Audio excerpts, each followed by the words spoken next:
Start. আসসালামু আলাইকুম বন্ধুরা, আজকে একটা বিষয় নিয়ে কথা বলবো। আপনারা মনোযোগ দিয়ে শুনবেন। যদি কথাটা ভালো লাগে তাহলে অবশ্যই একটা লাইক কমেন্ট করে যাবেন। বিষয়টা হচ্ছে, আমরা মনে করেন এই ঠিক গাছের মধ্যে ফল ধরছে, এই যে ফল দিয়ে ধরে আমরা অনেক সময় দেখা যাচ্ছে এই জুতা বাঁধা দেয়। কেন বাঁধা দেয় জানেন? যাতে বদ নজর না লাগে। আসলে কিন্তু এটা না ভাই, এটার উত্তর এটা না।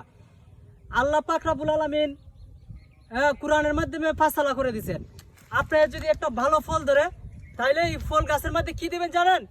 মাশাআল্লাহ একটি ছানবুট বানিয়ে মাশাআল্লাহ লিখবেন। মাশাআল্লাহ অর্থ কি জানেন? অনেকে জানে না। মাশাআল্লাহ অর্থ আল্লাহ যেমন চেয়েছেন। আর আমরা এটা না করে উল্টাটা করি, মানে কুফুরি মতবাদ যেটা, আমরা ওইটা বেছে নেই।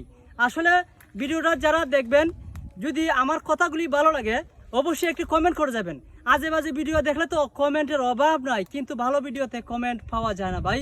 আপনারা আসলে এই ভিডিওটা কমেন্ট করে জানাবেন কেমন হয়েছে। আর বিশেষ করে মাশাআল্লাহ, আলহামদুলিল্লাহ, মারহাবা, আমরা এগুলি বিশেষ করে এগুলো ব্যবহার করব। হ্যাঁ, আর থ্যাংক ইউ সো মাচ। আজকের মতোই ভালো থাকবেন।